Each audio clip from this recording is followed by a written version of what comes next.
a aula de farmácia hospitalar, que a gente já começou, né, na última aula. E aí, em seguida, eu vou dar prosseguimento para a gente começar e talvez terminar também o conteúdo de farmácia clínica, tá? Então, faltaram poucas coisas para a gente falar. Acho que o mais importante de hospitalar a gente falou, né? Então, a parte de sistemas de distribuição, né? Todo aquele ciclo da assistência farmacêutica é importante vocês conhecerem. A parte de estudos de farmacoeconomia também é importante.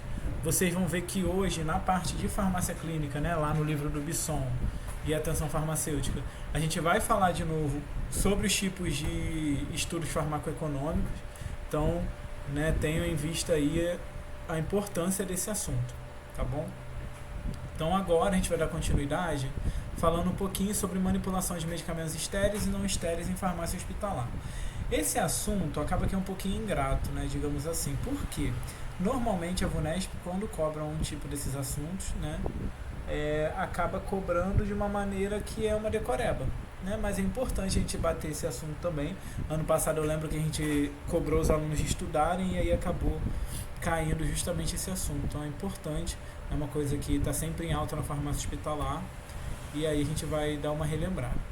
Então a questão do ano passado, não, aliás, no ano retrasado, fala o seguinte: em relação ao preparo de soluções injetáveis, é correto afirmar que... Eu vou fazer igual a gente fez da última vez, né? Que a Maria Paula pediu, acho que é interessante. Então eu vou ler a questão com vocês. Aí eu dou um tempinho, vou marcar aqui no cronômetro, né? Vocês dão uma lidinha, veem se sabem responder e qualquer coisa, né? Alguém me responde aí e a gente discute a questão depois, tá? Então, antes do invase, a solução deve ser filtrada em filtros esterilizantes de 0,50 micra para remoção total de micro-organismos e quaisquer outras partículas. Letra B. Depois de esterilizadas, ampolas devem ser submetidas ao teste de fuga em banho de azul de metileno sob vácuo. Letra C. Nas formulações, principalmente nas que são submetidas à esterilização final, é comum a adição de agentes antioxidantes, como bisulfito de sódio a 1%. Letra D. Na prática, a prática demonstra que, não estando a solução ou a água esterilizadas, o tempo máximo para assegurar a não formação de pirogênios é 8 horas. E letra E. Para colírios, a isotonia deve ser cumprida e o processo mais fácil e exato para se calculá-la é por meio do equivalente de cloreto de potássio. Então vou dar aí um minutinho para vocês pensarem e aí depois vocês me respondem.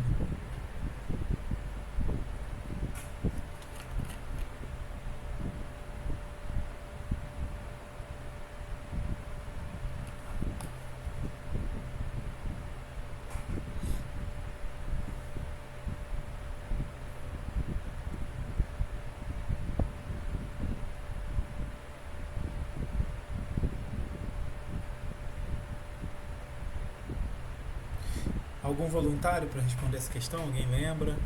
Essa não é tão difícil não. Acho que por eliminação dá pra gente responder. Alguém lembra o gabarito dessa? Letra B? Isso, letra B, né? Então esse teste de fuga, né, com o azul de metileno é um teste bem comum. Eu acho que a gente aprende até mais na parte de farmacotécnica, quando a gente vai falar sobre produtos estéreis, né? Então é um teste, né, onde você submerte, né, coloca, por exemplo, uma ampola dentro de um banho realmente com azul de metileno, né, que é um corante, e se tiver algum furo, alguma coisa, essa ampola ela vai acabar colorindo também devido ao corante. É bem simples, né? Então é um dos testes que pode ser utilizado. Existem testes visuais, outros tipos de teste, mas essa dava para responder apenas conhecendo esse teste, né, que é bastante comum aí na indústria farmacêutica. Deixa eu ver quem é que está pedindo então.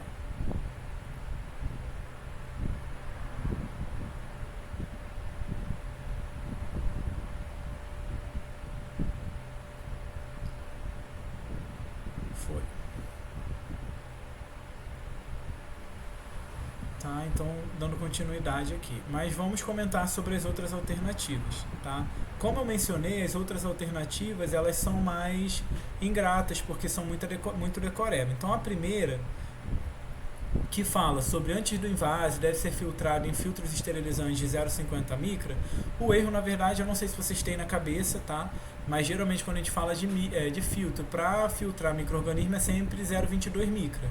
né? Então isso também é uma informação no geral, quem já precisou esterilizar alguma coisa antes do invase sabe do tamanho do filtro, mas também é um pouco decoreba, tá? Sobre a adição de bisulfito de sódio, não é 1%, é 0,1%. Então às vezes na farmacotécnica, né, a gente utilizava em alguma formulação ali como antioxidante, quem lembrar ainda é 0,1%. Sobre a formação de pirogênios, quando a água ela não é esterilizada, o tempo máximo aí, né, que a gente pode assegurar que não terá formação de pirogênios é de 4 horas. E sobre a isotonia também está errada, essa aqui era bem simples, né, porque ele falava que a gente calcula a isotonia com base em equivalente de cloreto de potássio, a gente sabe que não é verdade, né, o cálculo é feito com cloreto de sódio, tá? Também é uma questão importante de farmacotécnica. E quando a gente fala de isotonia, não necessariamente, preferencialmente a gente escolhe que o colírio ele seja isotônico, até para evitar irritação, várias coisas nesse sentido. Porém, nem sempre é possível, né? Às vezes o fármaco que tem ali no meio, a formulação não permite atingir a isotonia, muitas vezes também não permite atingir o pH. Então, né, é algo que a gente consegue cumprir quando possível, tá? Mas assim, essa questão era mais de lembrar um pouquinho aí do teste com o azul de metileno, e aí daria para responder essa alternativa. Tá bom? Alguém ficou com alguma dúvida nessa? Então vamos prosseguir. Aí essa questão mais recente, né, que a gente falou para os alunos, a gente acha que está em alta esse assunto. Estudem novamente aí a parte de esterilização, né, produtos estéreis e tudo mais. E de fato, ano passado caiu uma questão que trata, né, da área de manipulação de medicamentos estéreis em uma farmácia hospitalar. E aí ele tem lá: a injeção de ar nas salas deve propiciar pelo menos 50 trocas por hora. Letra B. O sistema de circulação de ar é construído de forma a injetar ar filtrado com filtro EPA, criando um ambiente de pressão negativa no interior da câmara, em relação aos ambientes contíguos. Letra C. As áreas de lavagem, esterilização e despirogenização devem ser classe 10.000. A velocidade do ar que entra não deve ser alta, ficando em torno de 2 a 3 metros por segundo para não gerar turbulência. As áreas de pesagem são segregadas e devem ser classe 100.000, ou seja, não podem apresentar mais que 350.000 partículas com dimensões entre 0,5 e 5 milímetros por metro cúbico. Então vou dar mais um tempinho aí para vocês pensarem nessa questão. Também é uma questão bastante decoreba, talvez alguém que tenha feito a questão recentemente vai lembrar. Mas a gente vai discutir um pouquinho também.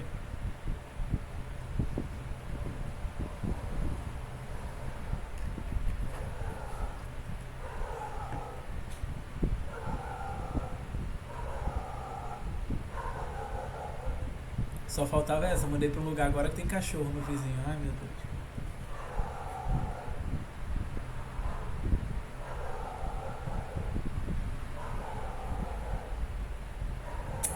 E aí, gente, algum voluntário para responder essa questão? Letra D. Letra D, né? Então vamos falar um pouquinho sobre injeção de ar na sala, né? O que é preconizado. O livro, assim, né? No caso aí, se eu não me engano, é o Gomes. Ele traz algumas informações, principalmente de normas de ABNT e tudo mais. Não sei se está totalmente atualizado, tá? Mas a prova, né, continua cobrando a mesma bibliografia, que é um pouquinho antiga, né? O livro é bem antigo. E, enfim, às vezes ainda cobra, como a gente pode ver, alguns parâmetros que estão lá. Então, sobre a injeção de ar, ele propõe aí 20 trocas por hora, né? O número de ciclos de troca de ar aí é de 20, não de 50, como ele propôs. Sobre a pressão dentro da câmara, normalmente é uma pressão positiva, né? Então, o ideal, justamente por ser a manipulação de um medicamento estéreo, é que a pressão seja positiva, ou seja, o ar saia de dentro para fora da câmara, né? A fim de evitar aí a contaminação daquele material que a gente está manipulando. Então, o que o livro diz é: o sistema de circulação de ar é construído de forma a injetar ar filtrado com filtro final EPA, né? Então, esse filtro já é de nosso conhecimento, absoluto para micro-organismos, precedido de pré-filtro, criando um ambiente de pressão positiva no interior da câmara e anticâmara em relação aos demais ambientes contíguos.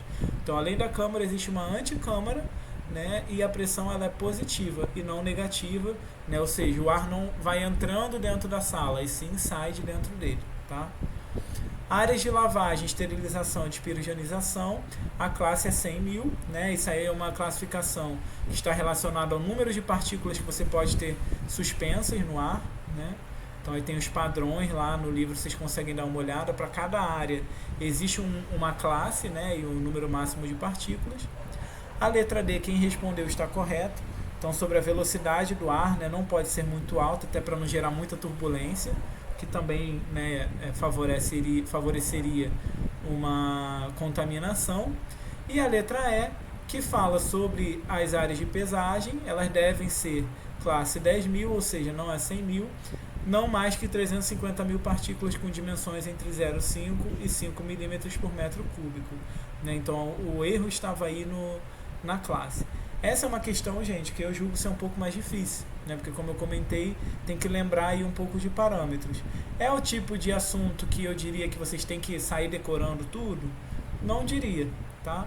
Mas é importante a gente dar uma relembrada, quem sabe se eles cobrarem de novo, vocês vão ter repassado por esse assunto, tá?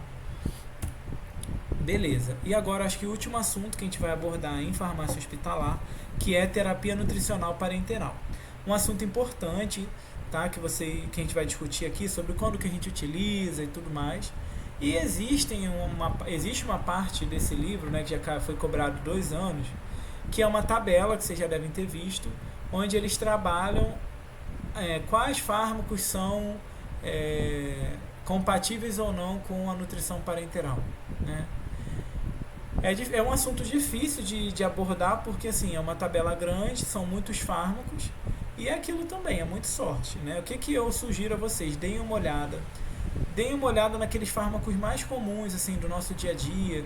Então, fármacos que vocês já ouviram falar, uma coisa muito grotesca, eu não daria muita atenção. Pelo que eu vi nos últimos anos, quando eles cobraram, eram fármacos que a gente utiliza na prática clínica, né? Então, deem uma olhada, talvez tentem decorar principalmente os não compatíveis, que são uma quantidade menor, né? E aí, enfim, deem uma olhadinha próximo da prova, vocês dão uma revisada, mas também não se matem de decorar isso não, que acho que não vale a pena, tá? Mas deem uma olhada, caso seja cobrado na prova, tá? Vocês vão ter uma ideia, pelo menos que aí, por eliminação vocês conseguem excluir essa questão, tá? Então, mas a primeira questão ela é um pouco sobre a definição, né, quando que ela pode ser aplicada e tudo mais. Essa foi uma questão de 2021 que diz o seguinte: a nutrição parenteral periférica está indicada para um período não superior a 15 dias e sua osmolaridade não deve ultrapassar 15 miliosmol por litro. Letra B. A nutrição parenteral de misturas 3 em 1 é compatível com a administração simultânea do antimicrobiano amicacina. Letra C. A nutrição parenteral central está indicada para um período superior a 10 dias e a solução oferece suporte calórico e proteico para pacientes que não suportam a ingestão via oral. A osmolaridade deve ser inferior a 1.000 miliosmol por litro. E a nutrição parenteral e a emulsão lipídica podem ser administradas concomitantemente com a ciclovir, desde que utilizando o catéter em Y. E letra E, a nutrição parenteral exige cuidados para evitar incompatibilidade química entre os componentes. O fósforo orgânico é compatível com o cálcio na forma de gluconato, né, o gliconato, sem limites de concentração, possibilitando a reposição adequada desses substratos sem riscos para o paciente. Então vou dar mais um tempinho aí para vocês pensarem essa questão. Acho que por eliminação dá para excluir pelo menos aí algumas alternativas.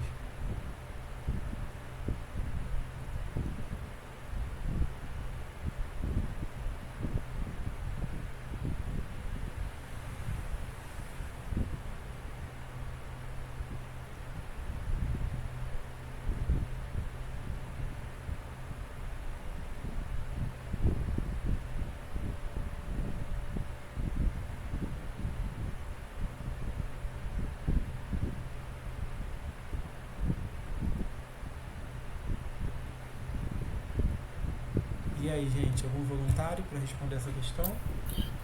Letra E. Letra E, tá? Bem, Ju. Vamos lá então discutir cada uma, tá? Então, primeiro sobre nutrição parenteral periférica, tá? Depois a gente discute um pouco mais sobre elas. Quando a gente fala de nutrição parenteral periférica, na verdade, o período, né? Então, o que difere a periférica e a central, né? A via de acesso, né? E o porquê que a gente escolhe uma ou outra? Então, o período, né? O tempo que a gente vai utilizar e também a osmolaridade, tá? Então, o que a bibliografia nos indica? A periférica ela é utilizada para um período não superior a 7 dias, então no máximo uma semana, tá? E não deve ultrapassar 900 miliosmol por litro. Já a central, ela não deve ser indicada por um período superior a 10 dias, nesse caso estaria certo, mas pensando, né, comparando com a periférica, acima de 7 dias, a gente já poderia utilizar a central. E neste caso, ela é indicada quando a osmolaridade for superior a 1000 miliosmol. E aqui na alternativa C, ele falava que deveria ser inferior. A C a gente já conseguiria eliminar de cara, né? Porque não faz sentido. Sabendo que o intuito de utilizar uma central é justamente quando a osmolaridade é maior, né? Porque aí a vaso é de maior calibre, menor chance de ter alguma flebite, alguma coisa nesse sentido, né? Então, se a gente estiver utilizando uma via central, a ideia é que a osmolaridade não deveria ser inferior a um valor X, mas sim maior do que aquele valor X. Né? Não sei se vocês entenderam a relação aí. Sobre misturas 3 em 1, ela não é compatível com a amicacina, tá? Ela não é compatível com a emulsão lipídica, por isso que a gente não pode administrar junto. Letra D, emulsão lipídica e a nutrição parenteral não podem ser administradas com a ciclovir também, tá? Não é compatível, segundo a bibliografia. E a letra E é uma alternativa clássica, né? Então, quando a gente fala de reposição de fósforo e reposição de cálcio, a gente tem um problema, né? Porque se eles não estiverem na forma, o cálcio de gliconato e o fósforo na forma orgânica, a gente tem uma precipitação importante aí, né? Uma interação que vocês devem conhecer do fósforo com o cálcio, tá? Mas, então, cristais de fosfato de cálcio são resultantes da reação química indesejada entre o gliconato e o fosfato de potássio, que acumulam nos alvéolos pulmonares, levando a embolia pulmonar e ao óbito. Então, neste caso aqui, um fosfato de potássio, né, não seria um fósforo orgânico, e sim um fósforo inorgânico. Então, não é o indicado. Então, nesse caso, né, a gente pode utilizar, por exemplo, glicerofosfato e o gliconato de cálcio, para que a gente não perca a estabilidade e não forme esse cristal que é indesejado. Beleza? Então, assim, essa incompatibilidade eu acho que é uma das mais importantes que vocês precisam conhecer quando a gente fala de nutrição parenteral.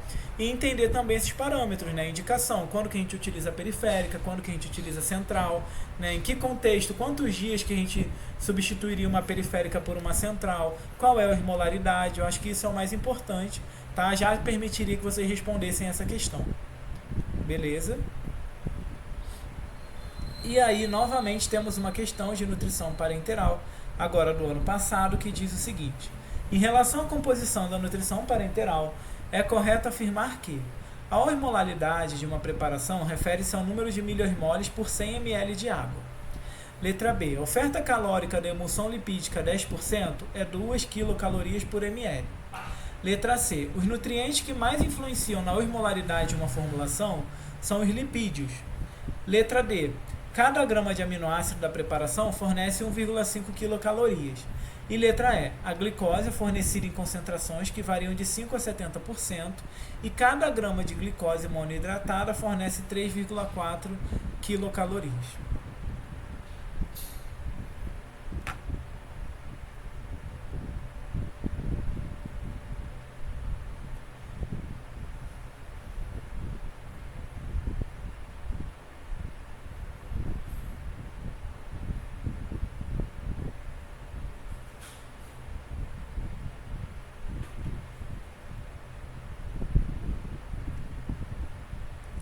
Mais um voluntário para responder essa questão?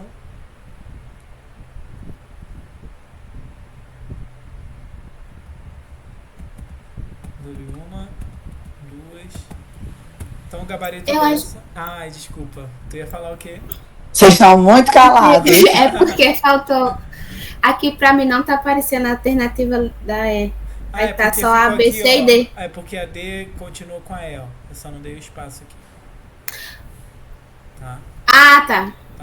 Mas então, gabarito, a letra E, tá? Vamos discutir cada um.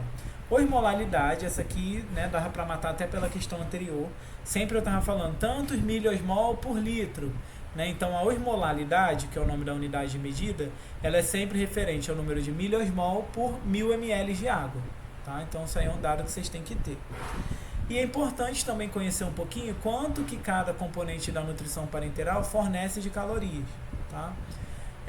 A oferta calórica média de uma emulsão 10% lipídica é 1,1 quilocalorias por ml, enquanto que a de 20% é 2 quilocalorias por ml. Então, uma é praticamente o dobro da outra, né? Dá para vocês captarem dessa maneira.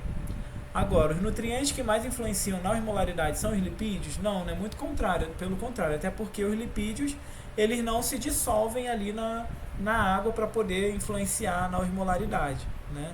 Então, o que mais influencia, na verdade, são os açúcares mais simples, como monossacarídeos, disacarídeos, sais inorgânicos que vão se dissociar nos íons, né? Mas os lipídios não, porque eles não são solúveis na água, tá? Cada grama de aminoácido da preparação fornece 1,5 quilocalorias. Não, é mentira, são 3,6 quilocalorias, tá? Então, os aminoácidos, alguns, né, podem participar ali do ciclo de Krebs e tudo mais, né, e fornecer energia. E a alternativa que era correta, realmente a gente tem uma gama bem grande, né, de concentrações de glicose, que vão de 5% a 70%, e cada grama fornece 3,4 quilocalorias. Então, gente, acho que os dados importantes, tá, para vocês saberem de nutrição parenteral, novamente, relembrar aí o conceito da periférica e da central, quando que a gente utiliza, número de dias, osmolaridade, o conceito de osmolaridade, tá? Essa incompatibilidade do fósforo orgânico, né? Na verdade do fósforo inorgânico com o cálcio, tá? Saber também quanto que cada componente da formulação fornece em termos de caloria. Acho que isso aí já ajuda bastante a responder algumas questões que podem ser cobradas na prova. E aí eles trouxeram uma questão, que foi aquela que eu falei, sobre justamente, né, as interações que podem acontecer com alguns fármacos. Então, de 2022, a VUNESP nos trouxe: assinale a alternativa que contém apenas fármacos que não devem ser administrados em conjuntos com nutrição parenteral, nem com emulsão lipídica. Então, letra A, gentamicina e furosemida. B, ácido fólico e cimetidina. C, hidrocortisona e hidromorfina. D, metoclopramida e ondansetrona. E letra E, dexametasona e fenobarbital. Novamente, uma questão difícil. Tá? Em geral, a gente sempre trabalha, o ideal é que a gente tenha uma lista de compatibilidade e tudo mais. Alguns a gente acaba sabendo no dia a dia, mas nem sempre é tão trivial. Tá? Então, vou dar aí 30 segundinhos para vocês pensarem. E aí alguém arrisca aí uma resposta.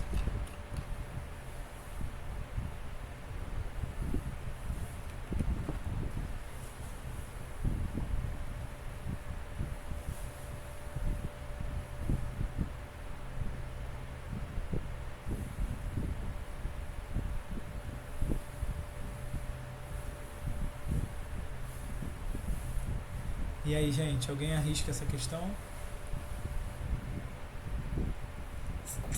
Letra E. Eita, letra E. Foi Maria Paula que falou? Quem foi que falou? Clarice. Clarice. Vamos lá, Clarice. Então, gente, existe essa tabela, tá lá no Ferracini, que fala sobre a compatibilidade de algumas drogas, né, alguns medicamentos com nutrição parenteral. E aí justamente eles trouxeram a dexametasona e o fenobarbital. Essa eu acabei decorando, né, depois de tanto ver essa questão, tá? Mas assim, é uma lista bem grande, como eu falei, então nem sempre vai ser trivial. Deem uma olhada, tá? Assim, eu não quebraria minha cabeça para poder decorar isso não, mas deem uma lidinha, lá próximo da prova dá uma lidinha, vai que vocês conseguem lembrar de alguma informação importante, mas não é o tipo de assunto que eu acho que vocês devem perder muito tempo para decorar não, tá bom? Beleza, e aí em 2024 eles trouxeram mais uma questão que diz o seguinte: pacientes em uso de nutrição parenteral podem necessitar de vários tipos de fármacos para o tratamento da doença primária ou associada. Assinale a alternativa correta em relação à interação entre nutrientes e fármacos da nutrição parenteral. Então, doses de até 1000 mg por ml de ciclofosfamida e 250 mg por litro de citarabina são compatíveis com a nutrição parenteral. Letra B. Administração de um antagonista de receptor H2 com soluções de nutrição parenteral é largamente utilizada por ser prática e barata. doses de 5 mg por litro ou mais de metoclopramida são quimicamente instáveis nas formulações de nutrição parenteral. Hidrocortisona é incompatível e instável em todas as concentrações nas formulações de nutrição parenteral. E todos os antibióticos podem ser introduzidos nas formulações de nutrição parenteral. Então, eu vou dar um tempinho para vocês pensarem sobre essa questão.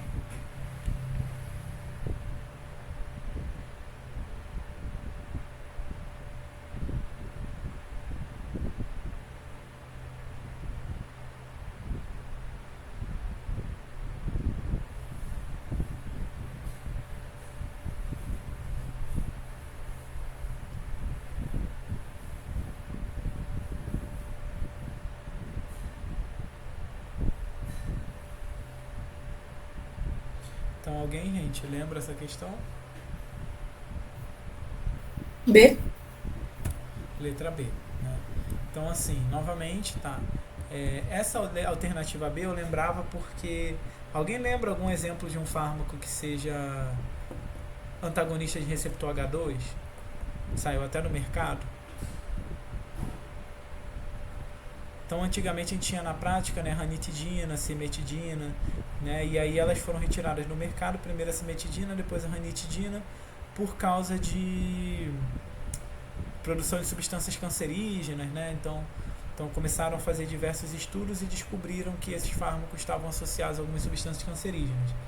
E eu lembro que na época, né, quando eu estava trabalhando num hospital específico, foi assim, um bafafá, porque era um dos únicos, né, antiácidos, digamos assim, né, protetores gástricos que a gente tinha e que era estável, né, que poderia ser administrado junto com a nutrição parenteral, né. Hoje em dia a gente não tem mais essa alternativa especificamente disponível, tá, o que é um problema. Eu lembro que na época a gente pensou em várias coisas. Então tem uma formulação, por exemplo, de omeprazol, que você pode manipular com bicarbonato para que ela não seja tão sensível ao pH ácido e não degrade o medicamento, né? Que depois que ele entra em contato com ácido, o omeprazol, enfim, é protonado, se torna na forma ativa, né? E para isso ele tem que estar já dentro do seu sítio de ação, ali do local de ação, da célula parietal, né? Mas, enfim, foram várias alternativas, ou então utilizar um outro tipo de nutrição, que aí a sonda, sei lá, teria que ir direto até o duodeno, enfim, né? Então a gente começou a pensar um monte de coisa, foi um baque aí pra gente na farmácia hospitalar, quando a gente não teve mais essa alternativa, né? Então o livro ainda está um pouco desatualizado, não é mais largamente utilizado, porque não está mais disponível essa formulação, tá? Então não tem mais ranitidina, cimetidina, mas era a alternativa correta por causa disso. As outras estão muito associadas à dose, tá? Que a gente está falando de trabalho. Então ciclofosfamida, na verdade a dose tem que ser menor ou igual a 500 mg, citarabina menor ou igual a 100 e metotrexato menor ou igual a 50 mg por litro. Sobre metoclopramida, tá? A dose de 5 a 20 mg são estáveis, aqui ele diz que são quimicamente instáveis. Hidrocortisona é compatível em todas as concentrações. E sobre antibiótico, quando fala assim, em todas as concentrações, que é instável ou estável, a gente sempre tem que desconfiar, né? Então a letra D e a letra E eu já desconfiaria. Uma porque fala que é instável em todas as concentrações, e a outra diz que pode ser introduzido, né, sempre, podem ser introduzidos nas formulações de nutrição parenteral, todos os antibióticos. Então assim, é difícil, né, que haja uma regra assim para tudo. Então, como regra geral, nenhum antibiótico deveria ser misturado com qualquer formulação, nutriente, mas de preferência ser administrado através de um catéter intravenoso separado. Além de preocupações sobre estabilidade, a rota não é ideal para muitos antibióticos, para os quais são desejadas as infusões intermitentes, como um meio de produzir um pico e manter níveis plasmáticos de modo a aumentar a eficácia bactericida ou diminuir a toxicidade. Então, quando a gente entrar em farmacologia, né, a gente vai lembrar, teve uma questão disso que eu botei no simulado, não sei se vocês lembram, que existem fármacos, principalmente no caso dos antibióticos, que eles dependem aí de uma concentração sempre ali acima da mínima efetiva. Outros antibióticos, tipo uma gentamicina da vida, elas na verdade precisam de um pico e não precisa se manter ali acima. Já o caso da amoxicilina, ela precisa ficar um tempo acima da concentração mínima efetiva, né? Então, cada antibiótico é de uma maneira. A maioria precisa estar numa concentração estável, né, ali acima da concentração mínima.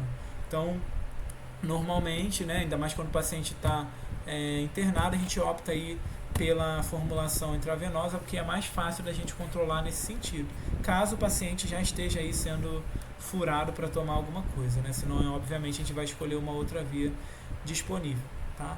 Mas a letra B era a alternativa correta. Quem já teve experiência aí de trabalhar na área hospitalar, mas se não tinha, né, ou chegou depois da ranitidina, então saibam agora que isso aí foi um marco pra gente na área do hospitalar, tá bom? E agora, então, errei, o último assunto é radiofarmácia, um assunto importante também. Não é um assunto fácil, então qual é o bizu para radiofarmácia? Vocês pegarem uma tabelinha, faz aí um post-it na casa de vocês, quem ainda não fez, coloca lá os principais que a bibliografia vai trazer, sua aplicação, talvez ali no máximo um tempo de meia-vida, mas eu acho que já o radioisótopo e a sua aplicação já vai safar o sanha de vocês aí para muitas questões, tá? Então a questão de 2021, eu lembro que essa questão aí fui pro barro quando caiu, né? Eu fui fazer essa prova. Ela diz o seguinte: a frase a seguir se refere ao uso de um radiofármaco com finalidade diagnóstica. O pontinho apresenta tempo de meia-vida de 109 minutos e é o principal isótopo empregado em estudos PET. É obtido em ciclotron e a partir do bombeamento do pontinho com o pontinho. Após sua obtenção, esse isótopo é incorporado a pontinho e no organismo é captado por células de maior atividade metabólica. Por isso, é amplamente utilizado para o diagnóstico em oncologia, cardiologia e processos infecciosos.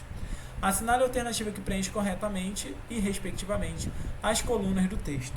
Então, vou deixar vocês lerem aí, tá, as alternativas. Vou dar um minutinho para vocês pensarem.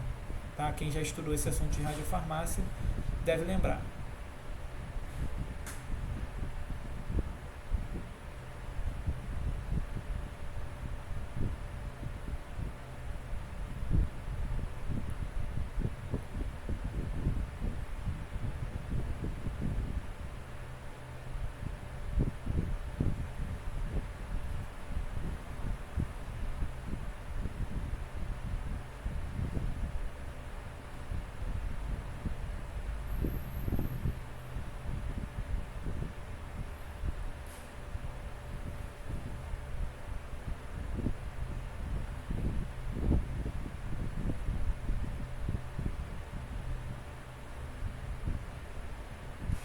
E aí, gente, alguém lembra dessa questão? Letra C. Letra C, tá? Então, a alternativa correta, tá? Depois a gente vê lá, é do flúor, tá? Então, eu ficaria na dúvida entre a C e a D, né? Não sei se vocês lembram qual é o mecanismo lá dos estudos PET, mas normalmente, por exemplo, uma célula cancerígena, ela capta muito mais glicose, né? E tem ali a deoxiglicose utilizando como fonte de energia, e esse isótopo ele se incorpora na deoxiglicose, tá? E aí, enfim, né, ele acaba sendo ali cintilante na hora que a gente vai fazer o exame de imagem. Então, uma célula que tem uma atividade maior, metabólica maior, né, vai acabar captando mais desse isótopo e vai brilhar mais, entre aspas, tá? E aí, no caso, a gente só teria que lembrar qual é o radioisótopo, que neste caso é o flúor 18, que é obtido a partir do bombeamento, né, do oxigênio com prótons, tá? E aí se incorporando a deoxiglicose, formando aí, permitindo a realização do exame. Então, no livro lá do Ferracini, a gente tem vários radioisótopos, tá? Ele fala do flúor 18, que apresenta tempo de meia-vida 109 minutos, utilizado para estudos PET. Então, o que vocês vão fazer, quem não fez ainda, tá? Ou não tem algum bizuzinho, não tem uma tabelinha, tem alguns materiais que já tem essa tabelinha, né? Então, vocês vão pegar cada radioisótopo, a aplicação principal, tá? Então, estudos PET, tá? Vão pegar lá como que ele é obtido e talvez no máximo tempo de meia-vida, tá? A partir disso, vocês já vão ter um bizu aí interessante para poder fazer a prova. Aí coloca num post-it, deixa na porta, todo dia que for sair para trabalhar ou for começar os estudos, dá uma olhadinha para vocês relembrarem, tá? Então, gente, é isso. A gente finaliza agora o nosso assunto de farmácia hospitalar. Alguém tem alguma dúvida? Quer fazer algum questionamento sobre esse assunto? Relembrar alguma coisa?